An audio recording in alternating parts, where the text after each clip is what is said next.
देखते हैं बच्चों, question number 19 straight forward formula based है। आपको ratio of mean speed of hydrogen molecule to mean speed of nitrogen molecules बताना है। ठीक है, मिक्सचर है तो इनका टेम्परेचर सेम होगा। तो आप ये यूज कर सकते हो कि it is inversely proportional to root of their molecular weight. तो ratio of mean speed of hydrogen upon ratio of upon मतलब mean speed of hydrogen upon mean speed of nitrogen and two ऐसे लिख लो will be equal to क्या हो जाएगा, molecular weight या molar weight of N2 कितना हो जाएगा 28। What is molar mass of H2, this is 2, तो this will B root of 14। तो ये 4 से थोड़ा सा कम आएगा।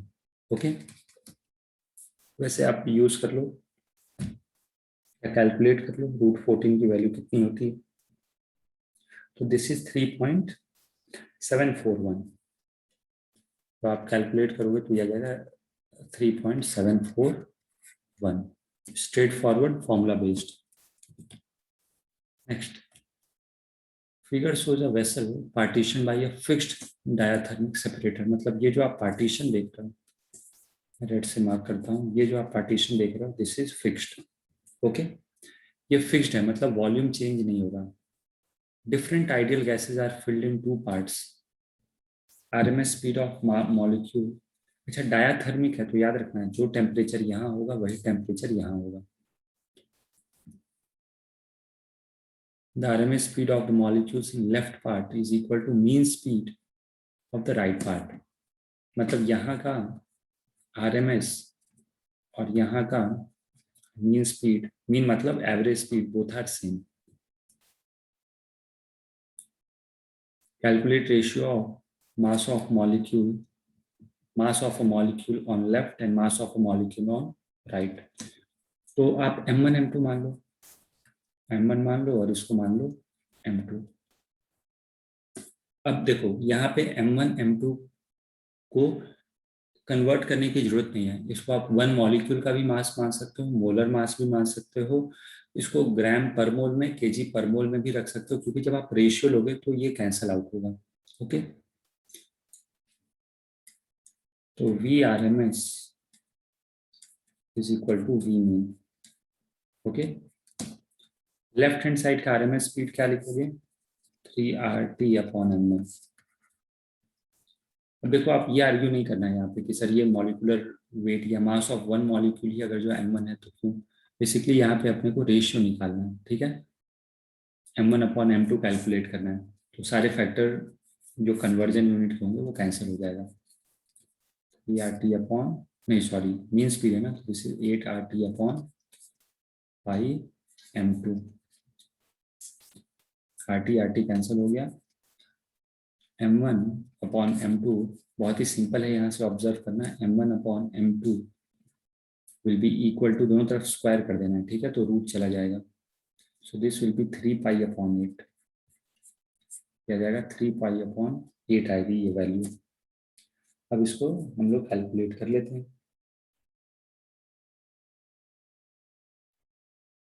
डिवाइडेड बाई 8, 1.1775 आ रहा है। ये जो वैल्यू आ रही है ये आ रहा है 1.1775, और आंसर जो दिया हुआ है आपकी बुक में 1.18 अप्रोक्सीमेट करके दिया हुआ है।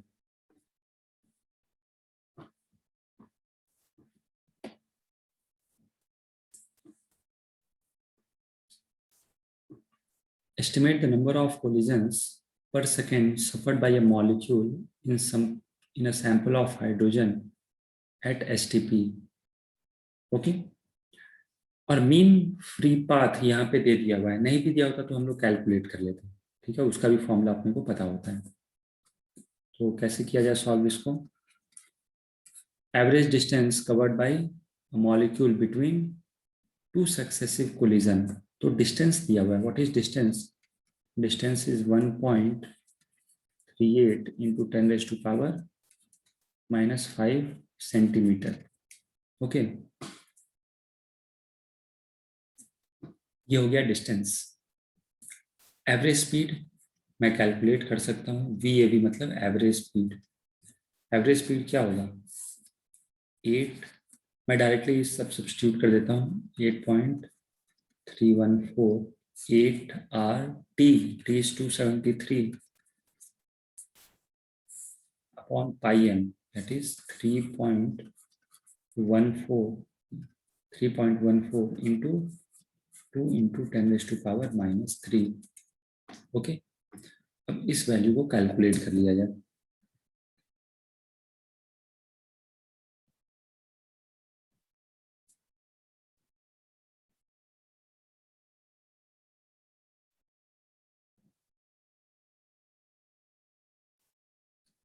तो यार है 1700 1700.04, तो उसको हम लोग नेग्लेक्ट कर सकते हैं, इतना मीटर्स पर सेकेंड।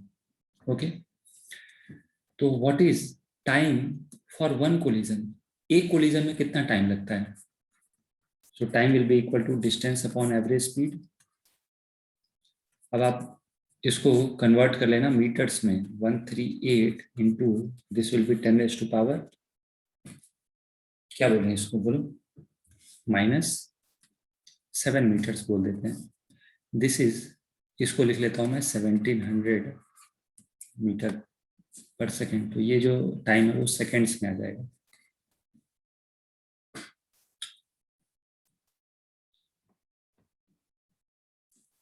इसको कैसे लिख लें हम लोग, 138.1700 into 10 raise to power 10 seconds हो जाएगा।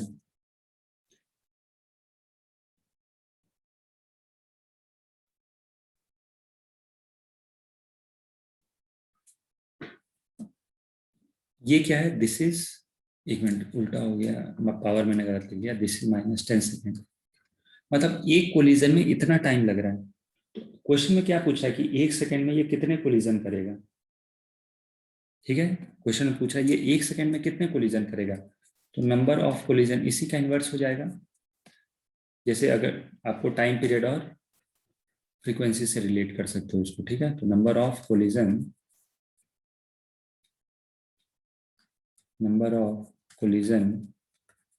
इन 1 सेकेंड में पूरा लिख दूं, collision in 1 second will be equal to 1 upon tau, and this will be 1700 upon 1380 into 10 raised to power 10 collision per second। इतने कोलिजन होंगे एक सेकेंड में, डिवाइड करोगे तो this will B 1.23 into 10 raised to power 10, sorry मैंने 8 लिख दिया, 10 raised to power 10। तो एक कोलिजन में बच्चों इतने, एक सेकेंड में इतने कोलिजन होंगे।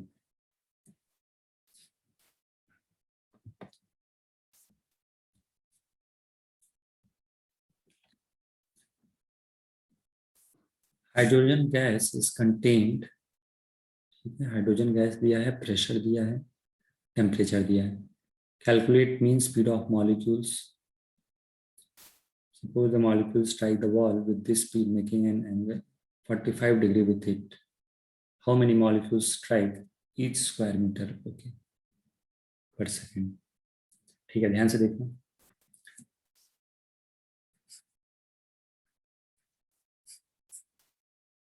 सबसे पहले मीन स्पीड कैलकुलेट करते हैं।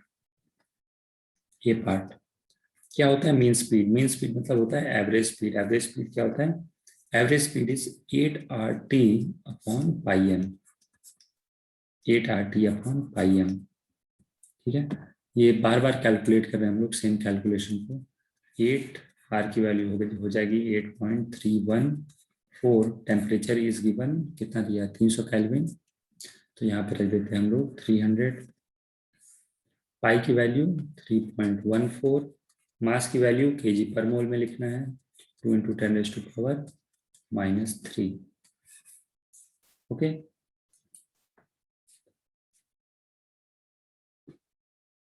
अब ये जब कैलकुलेट करोगे तो अप्रोक्सीमेटली 1780 आएगा। ये डायरेक्ट मैं कैलकुलेट अब नहीं कर रहा, आपको कैलकुलेटर यूज करना है, मैं डायरेक्टली बुक से देख के लिख देता हूँ, इतना मीटर पर सेकेंड आ रहा है। ओके, अब मुझे क्या करना है, अब बी पार्ट में थोड़ा सा दिमाग लगाना है। बी पार्ट में बोला how many molecules strike each square metre of the wall per second. तो ध्यान से देखना, बी पार्ट में पूछ रहा है कि एक स्क्वायर मीटर अगर जो मैं एरिया ले लूं तो कितने मॉलिक्यूल्स इसको स्ट्राइक करेंगे at an angle of 45 degree. मतलब बोल रहा है कि सारे के सारे मान लो कि they are striking at an average angle of 45 degrees. तो ध्यान से सुनना, अगर जो मेरे पास 1 स्क्वायर मीटर है और प्रेशर ऑलरेडी मुझे पता है, pressure is 10 kilo pascal, that is 10⁵ pascal. तो फोर्स कितना लगेगा, एरिया दिया हुआ है क्वेश्चन में, एरिया दिया है, area is 1 metre square. Okay, so what is force, force will be pressure into area, pressure है 10⁵ न्यूटन पर मीटर स्क्वायर। तो फोर्स क्या होता है बच्चों, फोर्स का फॉर्मूला होता है प्रेशर इनटू एरिया, और जब आप इन दोनों को मल्टीप्लाई करोगे तो you will get 10⁵ Newton. Okay, P याद रखना, यहां तक प्रेशर था, आगे मैं पी का जो टर्म है यूज करूंगा for linear momentum.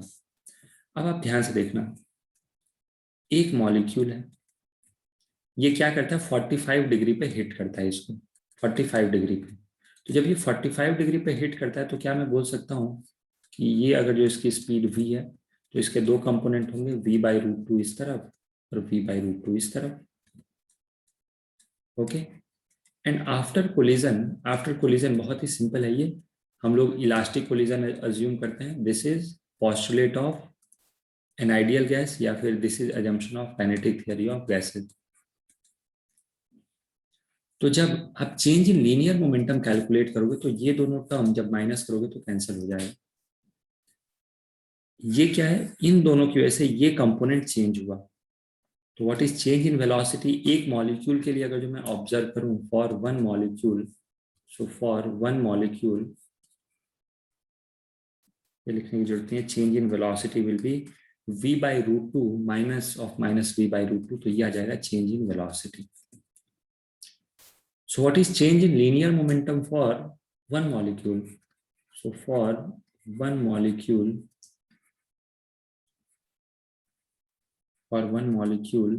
change in linear momentum, याद रखना मैं ये change in linear momentum लिख रहा हूँ, इसको कुछ प्रेशर वगैरह आपको नहीं पढ़ना है, तो मैं लिख देता हूँ एक बार, molecule change in linear momentum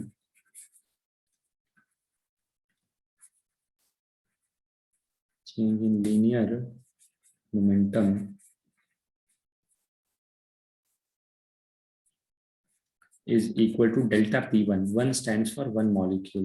So this will be √2 mv. अब मान लो एक और चीज याद रखना, ये फोर्स क्या होता है, change in linear momentum upon time, और टाइम अपने 1 सेकेंड लिया है तो दोनों का मैग्नीट्यूड सेम आएगा।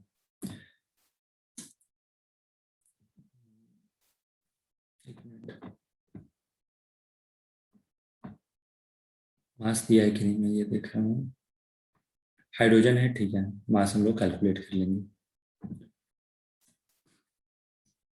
ध्यान से देखो, फोर्स जो होता है वो क्या होता है, डेल्टा पी टोटल, ठीक है, अपॉन डेल्टा टी, टाइम मुझे पता है 1 सेकेंड है, ठीक है, क्योंकि 1 सेकेंड में ही मुझे निकालना नंबर ऑफ कोलिजन।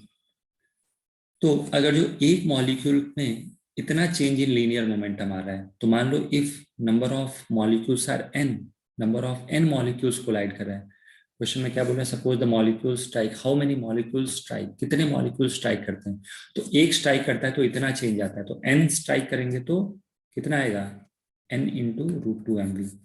अब आपको n को क्या मानना है, नंबर ऑफ मॉलिक्यूल्स, इसको नंबर ऑफ मोल्स मत पढ़ लेना। ओके,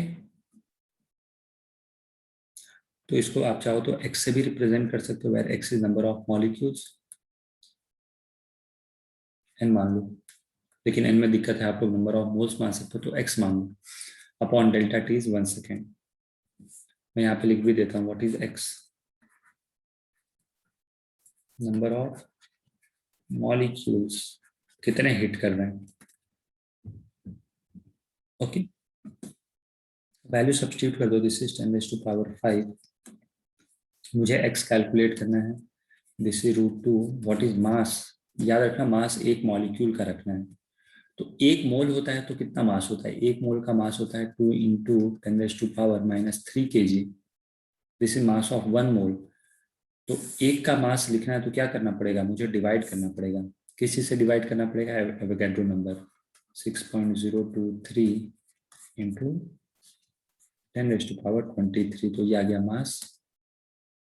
और v ये जो पिछले क्वेश्चन में निकाला था वही यूज करना है, दैट इज 1780 इंटू 1780।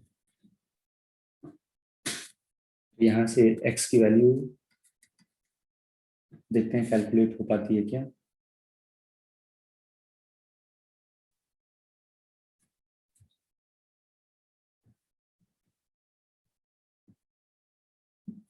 पावर को सबको एक तरफ लेके आते हैं, तो दिस इज 10⁻26 डिनोमिनेटर में हो जाएगा।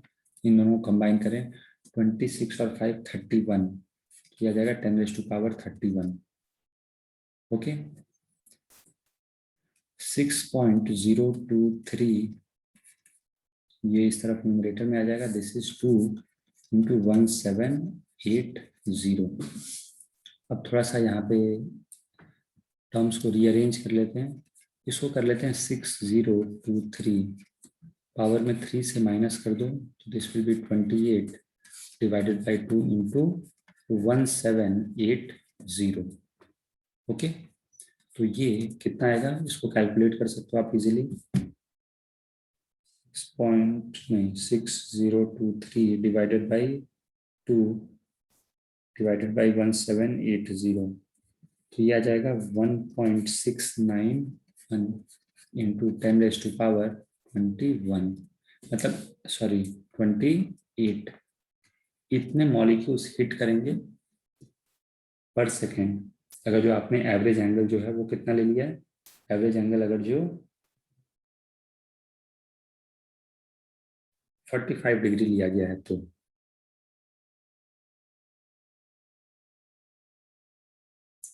यहाँ पे आंसर में बहुत ज्यादा एरर आ रहा है।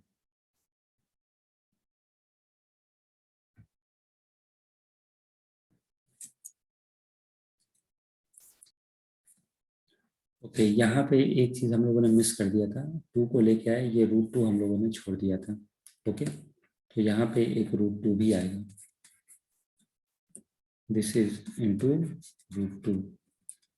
अब इस वैल्यू को कैलकुलेट करते हैं,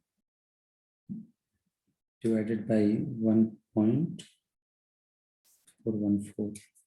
तो ये जो वैल्यू आएगी 1.19 इंटू 10⁻1.195 इंटू 10⁻28। इतने मॉलिक्यूल्स हिट करेंगे पर सेकेंड। ओके, अप्रोक्सीमेटली जो आंसर दिया बुक में दैट इज 1.2 इंटू 10⁻28। ठीक है,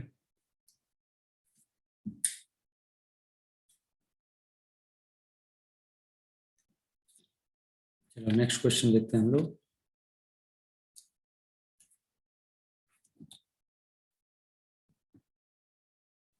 क्वेश्चन नंबर 22, इनिशियल प्रेशर और टेम्परेचर दिया हुआ है। Calculate the pressure of air in the tube. तो देखो इनिशियल प्रेशर क्या दिया है, 200 kilo pascal. Okay, 200 kilo pascal. Initial temperature क्या दिया है, 273 + 20 दैट इज 293 केल्विन। ओके, अब क्वेश्चन में क्या बोल रहा है, वॉल्यूम मान लो इसका initial volume is V। Final pressure मुझे कैलकुलेट करना है। फाइनल जो टेम्परेचर है वो क्या है, वो हो जाएगा 273 + 40 दैट इज 313 केल्विन। और V फाइनल वॉल्यूम कितना बढ़ गया, 2% से बढ़ गया, तो 2% मतलब 1.02 V हो जाएगा ये। ओके, अब आप नंबर ऑफ मोल्स में क्या मानूंगा कि नंबर ऑफ मोल्स टायर के अंदर चेंज नहीं हुआ, कोई गैस लीकेज नहीं हुई। ठीक है, क्वेश्चन में नहीं दिया लेकिन आपको अज्यूम करना ही पड़ेगा, नहीं तो उसके अलावा और कोई तरीका नहीं है। तो यहाँ पे एक फेयर अजम्पशन है कि we will assume number of moles to be constant. तो PV/T will be equal to PV/T मतलब इनिशियल और फाइनल। तो मैं यहाँ पे डायरेक्टली डेटा सब्स्टिट्यूट कर रहा हूँ 200, आंसर किलो पास्कल में ही आ जाएगा अगर जो आप किलो पास्कल में ही प्रेशर को सब्स्टिट्यूट करते हो तो। इंटू 293 नहीं sorry into V upon 293 will be equal to final pressure P, volume is 1.02 V upon 313। V से V कैंसिल हो गया। अब आप इस इक्वेशन को सॉल्व कर लो। This implies pressure will be 313 into 200 divided by 293 into 1.02। Okay,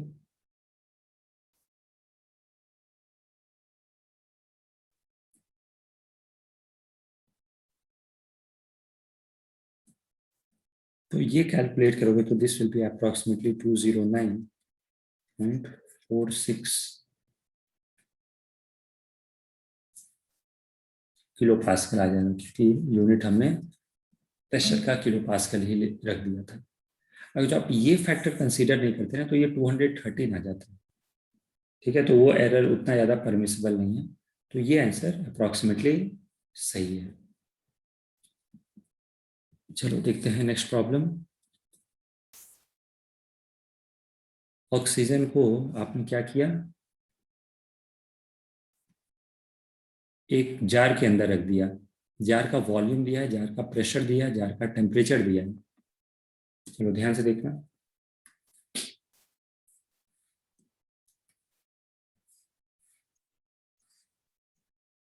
jar का प्रेशर दिया है, वॉल्यूम दिया है, टेम्परेचर दिया है, ये इनिशियल वैल्यूज है तो आप आई लगा सकते हो, और यहाँ पे नंबर ऑफ मोल्स मान सकते हो N1। फाइनली क्या होता है, फाइनली एक लीक डेवलप होता है। लीक की वजह से हमें अज्यूम करना है कि बाहर से गैस अंदर नहीं आ रही है, बस अंदर से बाहर जा रहा है। तो नंबर ऑफ मोल्स N2 हो जाएगा, प्रेशर हो जाएगा PF, वॉल्यूम हो जाएगा VF, और टेम्परेचर हो जाएगा TF। अब दोनों केस में याद रखना कि वॉल्यूम सेम रहने वाला है। ठीक है, दोनों volume will be equal to 10⁻³ metre cube दोनों केस में, that is volume of the jar. अब कितना गैस लीक होगा, गैस लीकेज होगा N1 minus N2, N1 minus N2। Question में नंबर ऑफ मोल्स पूछ रहा है, find the mass of gas. तो मास के लिए आपको उसके मोलर मास से मल्टीप्लाई करना पड़ेगा। सो what is N1 minus N2, P1 PI VI upon RTI। तो what is initial pressure, initial pressure is कहाँ है 1.5 इंटू 10⁻⁵, और वॉल्यूम इज 10⁻⁻³ तो इनिशियल प्रेशर मैंने लिख दिया 10⁻⁵, इनिशियल वॉल्यूम है 10⁻⁻³ आर की वैल्यू है 8.314, और टेम्परेचर कितना है, what is temperature initial 400 kelvin, minus what is final pressure 10⁻⁵, what is final volume same रह जाएगा, what is temperature, actually R की वैल्यू लिख लेते हैं, टेम्परेचर इज 300। तो यहाँ पे डिफरेंस आ जाएगा मोल्स में कितना डिफरेंस है। तो इसको तो ऐसा करते हैं 10⁻² दैट इज 100 अपॉन 8.314 को ले लेते हैं कॉमन, साथ में 100 को भी ले लेते हैं कॉमन। ये आ जाएगा 3/8 माइनस ये हो जाएगा 1/3। तो 9 माइनस 8 दैट इज 1/,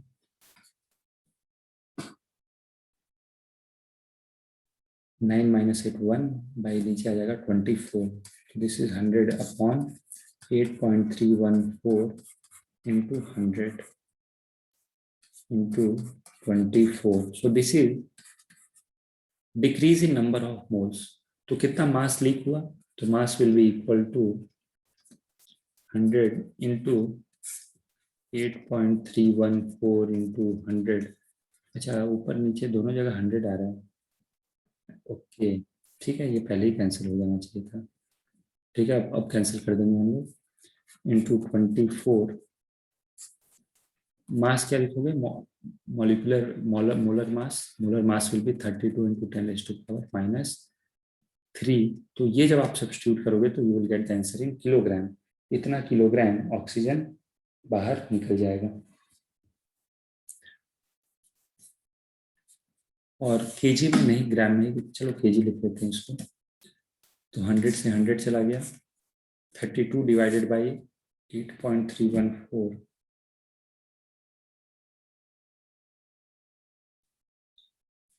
तो दिस इज 0.16 इंटू 10⁻³ kg।